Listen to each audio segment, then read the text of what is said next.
मेरा एक स्टूडेंट है, सिविल सर्वेंट है, सीनियर लेवल पे है, करीब 40 साल का है। उसने आज तक शादी नहीं की। क्या उसकी शादी करने की इच्छा नहीं थी? पूरी इच्छा थी। उसने शादी क्यों नहीं की जानते हैं? जब वो 25-26 की उम्र में था, जब वो मेरा विद्यार्थी भी था, एक दिन मेरे पास आके बोला कि सर एक बात करना चाहता हूँ। मुझसे मेरे स्टूडेंट्स ऐसी बातें खूब करते हैं पर्सनली आके, अब तो मैं टाइम कम दे पाता हूँ, पहले तो ये सब होता रहता था क्लास के अलावा। एकदम रोता हुआ है, आंखों में आंसू भरे हुए बहुत सारे। अरे क्या हो गया भाई? तो फिर उसने किसी का नाम बताया कि सर वो ही मेरी स्टूडेंट थी, कि सर उसके साथ रिलेशनशिप थी, उसने धोखा दिया है मुझे। अच्छा, धोखा देने वाली कहानियां मुझे बहुत अपील नहीं करती। मेरा मानना है कि दोनों पक्षों की गलतियां धोखा करते रहते हैं, ऐसा थोड़ा ना होता है भाई।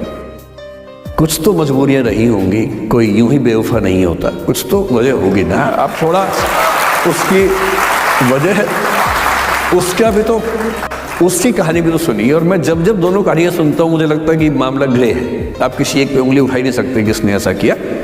दोनों की गलतियां होती हैं, ऐसा थोड़ा कि एक की होती है। तो मैंने कहा चलो कोई बात नहीं यार, हो गया तो हो गया, तू नहीं कोई और सही, ऐसा क्या है। वो इतनी बड़ी दुनिया है, 8 अरब की आबादी अब है, उस समय भी 6-7 अरब तो थी। मैंने कहा 3.5 अरब 350 करोड़ में कोई तो होगी तुम्हारे लिए, ऐसा क्या है, कोई और देखेंगे। पर वो थोड़ा ज़्यादा सेंटिमेंटल था उस समय।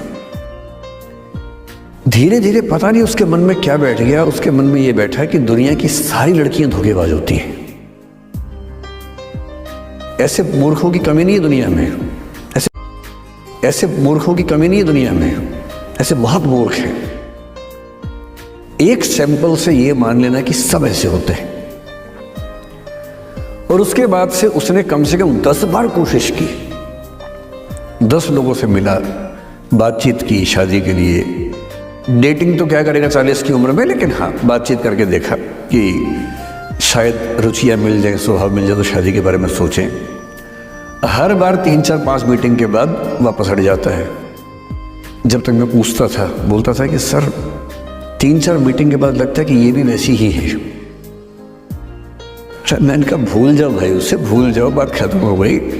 उसके बच्चे घूम रहे हैं आजकल स्कूल में, अब तुम कम से कम शादी तो कर लो। वो भाई साहब आज तक अकेले हैं, तो पूरी संभावना है कि वो जीवन अकेले ही गुजरेगा उसका।